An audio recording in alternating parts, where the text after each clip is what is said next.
অনেক তো হলো বাইরের ওভেন বেকড পাস্তা খাওয়া। চলেন আজকে আপনাদের সাথে শেয়ার করি ঘরোয়া পদ্ধতিতে এরকম মজাদার, লোভনীয় আর চিজ ভর্তি বাটি ভর্তি পাস্তার রেসিপি। আমি পাস্তা তেমন একটা পছন্দ করি না, এটা ঠিক, কিন্তু আমার বাসায় কিছু পাস্তা লোভী মানুষ আছে। সো ভাবলাম তাদের জন্য তো একটু ট্রাই করাই যেতে পারে, যেহেতু আমি টুকটাক অনেক রান্নাই করি।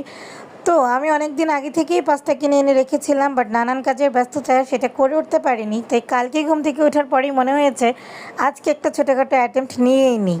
ছোটোখাটো বললেও ভুল হবে, আমি কিন্তু বাটি ভর্তি করে পাস্তা বানিয়েছিলাম এবং এটা খেতে দুর্দান্ত হয়েছিল। এইটার ফুল রেসিপিটা আমি কভার করিনি, কারণ আমার কাছে সেরকম সময় আর ইচ্ছাও ছিল না। আমার অনেক ভয় হচ্ছিল যে আমি ঠিক মতন এটা বানাতে পারবো কি না। তো আপনাদেরকে একটু রেসিপিটা আমি শর্ট করে বলে দিই, যদি আবার কখনো বানাই তাহলে অবশ্যই আপনাদের সাথে এটা ফুল রেসিপি শেয়ার করব।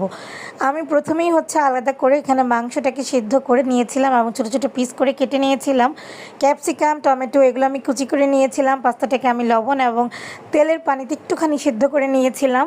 তারপর আমি র্যান্ডমলি পাস্তাটার মধ্যে শুধু চিজ অ্যাড করেছিলাম, মিল্ক অ্যাড করেছিলাম, একটা হোয়াইট সস করেছিলাম।